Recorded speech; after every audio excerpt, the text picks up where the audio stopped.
My name's Peter Hall. I'm the author of a book about my residential school called Crowthorne. I was born with borderline learning difficulties, which affected my ability to read and write. Between the age of 6 and 7, I attended school on Lair Street, Birkenhead. The school was established to meet the needs of children with a range of learning difficulties. I was bullied by other children, calling me big ears and such like, resulting in me not mixing with the children there. I fell further and further behind. The teachers felt I wasn't developing. At the age of 7, in 1972, my mum was advised by the education authorities to take up the offer of me attending Crowthorne. They hoped this would help me achieve skills for life. Mum agreed to me going. I think it was the best decision she ever made. I can remember climbing aboard the minibus that came to collect me to take me to Crowthorne, and was leaving Mum for the first time ever. And Mum gave me a big hug, and I remember feeling sad.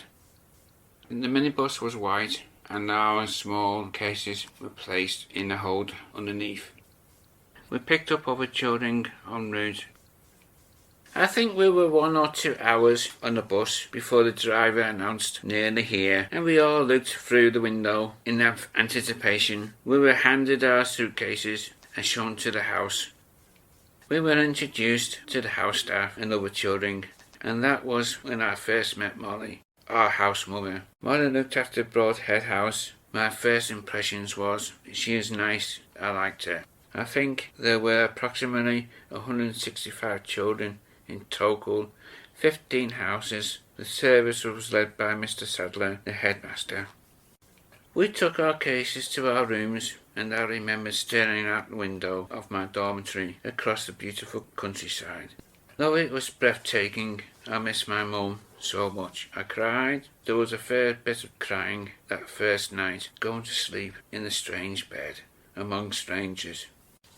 At the end of the first day, I felt a little less sad and was so much happier after meeting the other children and teachers. 6 boys, 6 girls, all come from different parts of the country. We all got on well. I made a good friend in a boy called William. William was a nice boy, very smiley, very strong. We became best friends. We would spend hours outside playing.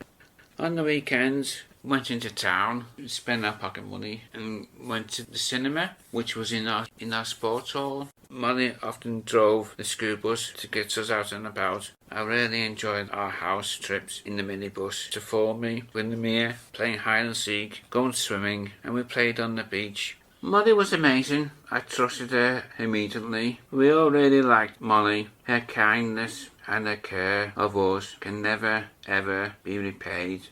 Molly gave all the students a teddy bear to go to bed with, and I've kept mine. He's over 50 years old, and he got thrown around the room. And the girls had pillow fights. Feathers were all over the place.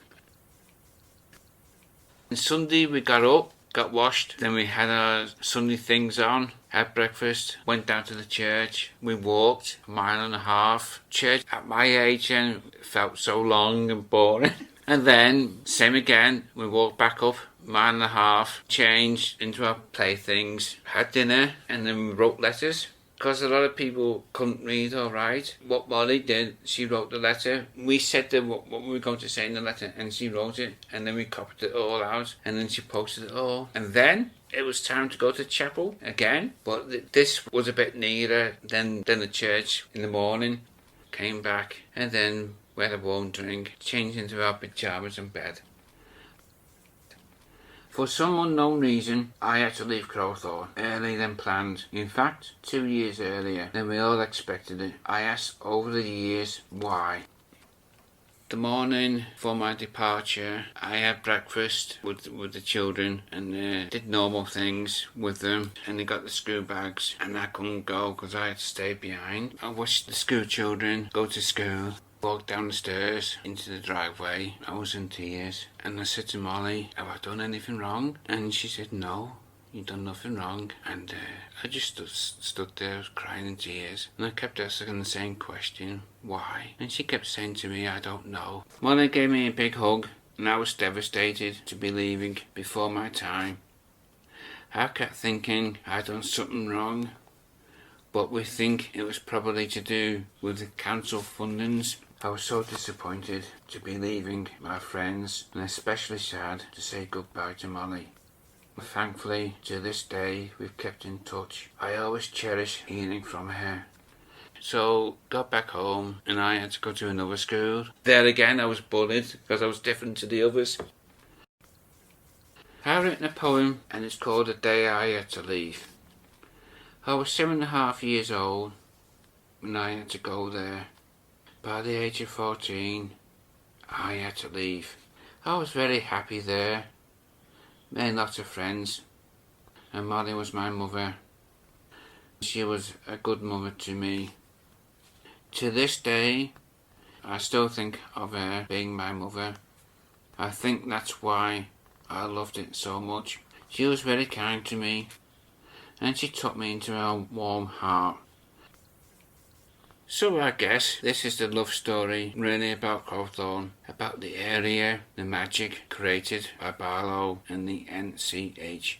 So often stories are told about the deficiencies in the care system, but my story couldn't be more different. It lives with me to this day, and I don't believe it was just me that felt that way. This story is dedicated to the two women who held my hand when I needed it most, Mum and Molly.